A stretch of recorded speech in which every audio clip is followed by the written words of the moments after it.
How to stop thinking about your ex. This is what I'm gonna cover today. It's very difficult after a breakup because we're often very focused on our ex. It's very hard because sometimes it's preventing you from sleeping, eating. You might be really down and you keep having this thought about your ex. You know, you spent all your life together, your day-to-day, your routine, and everything makes you think of them. We're gonna look in this video how to help you. And it's not about moving on, it's not about forgetting and sort of giving up at getting back with them, but it's just to help you cope with that situation better. Because if you keep on thinking about them all the time, first, it's gonna really affect your mood and your mental health, and second, it's gonna actually prevent your chance to get back with them. I would like to do this with you. Comments, if you leave me in the comment section what makes you think about your ex. I'll be more than happy to have that conversation on the comment section. Jingle.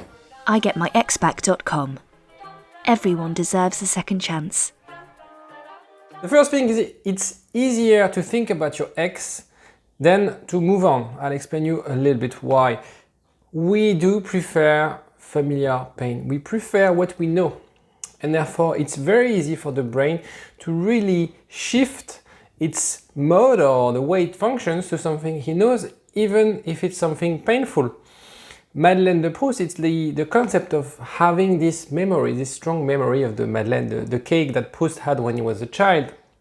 And his theory around that is that we always love to get those sort of triggers that bring us back to the past. So maybe there's a trigger. Your cup of coffee in the morning is your Madeleine de Proust with your ex because you used to have coffee together, things like that. And all those triggers are really, really hard to get rid of because they are part of your life. So, you know, it could be music, could be a song, could be a ritual, could be a habit, things like that. And this is why it's so hard to move away, not move away, but forget your ex. Second is you still see them. And obviously it's going to be very hard for you to forget your ex if you still them on a daily basis or on a weekly basis. So maybe it's physically, maybe it's by SMS, maybe you have mutual friends and you talk about your relationship, maybe you have kids together. So the social media, maybe you used to live in the same building or the same apartment. I had a case where people they broke up and they're still living together. What you have to do is to really try to distance yourself from your ex. It's common sense. It makes sense, but some people forget this really, really simple rule is you change the environment, you change the trigger that will basically let you think about your ex. So don't go to the same bakery you used to go. Don't go to the same neighborhood. It will help you to prevent thinking about your ex. Also, mute your social profile. I think that's the first thing you have to do. Do it now. Pause the video, do it now. I'm not saying block them, but you can mute on Facebook, you can hide their feeds, or on Instagram is the same. So don't mute them, but just hide them, because then I don't want you to, for example, stop using social media. I'm not a big fan of social media, but maybe don't stop social media, but just remove your ex from your feed. So yeah, stop following them. Count the number of days you have managed to keep up. So it's a bit like when you stop smoking. You know, people after they stop smoking, they remember the day they stop, and then they count the days, and sometimes they count the amount of money they save. Do the same. You know, count the number of days where you were free of your ex's feed on Facebook or things like that. It doesn't matter if you fail and after a week you do that, but try to really have to keep count of this, because it's going to keep you motivated at doing this. If your friends are talking about your ex, just tell them to stop, because it's not helping you to recover, it's not helping you to manage that breakup, and it's actually not helping you, as I said before, to get back with your ex. And another tip is don't pretend it's a big deal, because the more emphasis you put on this, the harder it is for you to move on. Third one, I'm glad I waited for step 3 to talk about radio silence. So radio silence, of course it's hard at the beginning, but then it feels so good because, as I mentioned before, you're creating that space, you're changing the environment, the triggers of messaging your ex is not there anymore, and therefore it will provide you some space to breathe in and out, if I must say emotionally, So stop the daily text message to check in, or maybe you have some sort of jokes or things like that. Stop it. Stop it. Stop it right now. Pause the video again. Stop. Stop it. And use that time to really exchange on that situation. Have a therapist, have a counselor, do hypnotherapy, or you can call myself. I have 15 minutes of consultation for free for anyone watching the video. The idea for me is to really help you out, give you advice and help you maybe sometimes get unstuck. I left the link in the description. Be more than happy to meet with you and help you out. So do that. Fourth, it's an order. Fourth, list the negative moments. It's very powerful, this technique. The thing is, the brain really make a lot of emphasis on positive memories, and that's why we do radio silence, because after time the brain will sort of remove those bad memories and keep the good and happy memories. And you have to do the same, but in the other way around. So instead of thinking about only the happy memories with your ex, you force yourself to remember the bad memories, things that were not working with them. And one way to do that is to take a piece of paper and list down all the problems you had, write them down one by one. Maybe there's 10, maybe there's 50, maybe there's 100. You didn't know there was 100 things that didn't go right with them. It's going to really help you detach yourself and be less critical about that situation. Again, I'm not talking about moving on and forgetting your ex and not trying to get back with them, but it's going to provide you a little bit more distance and therefore confidence. Because right now you might be only thinking about them, thinking about all the benefits, all the happiness, all the pleasure you had to be together.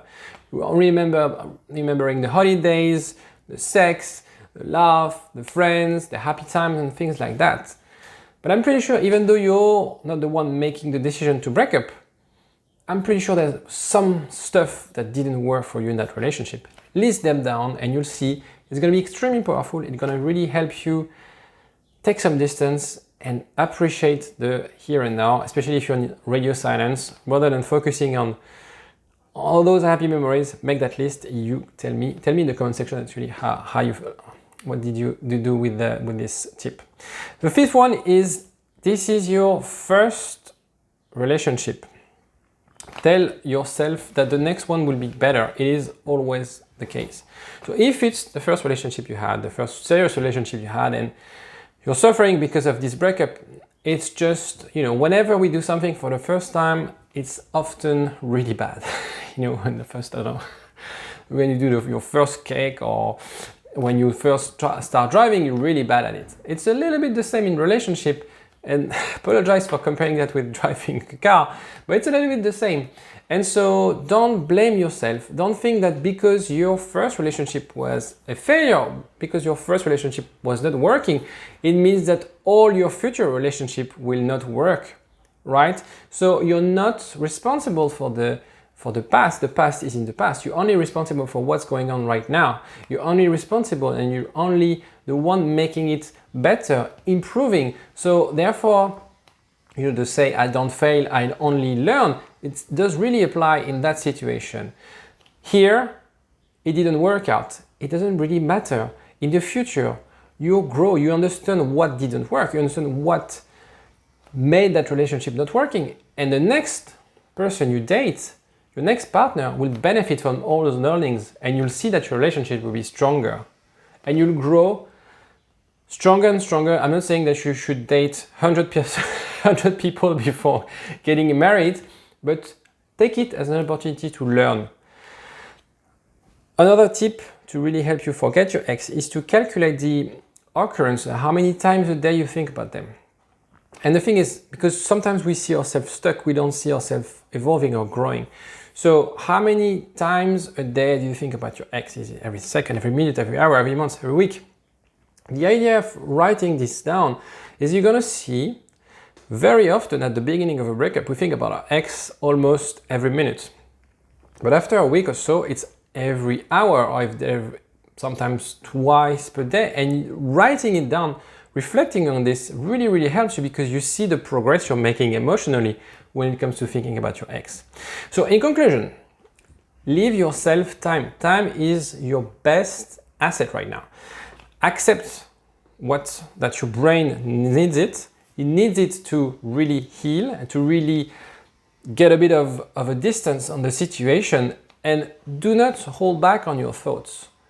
Accept your thoughts and really be critical actually on those thoughts. As I said, there's always negative things. So write them down, understand what's going on, use that radio silence to build that confidence. And if you need any help, if you need to talk to someone who is outside of that situation, please get in touch. There's a link for you to speak with me. Take care.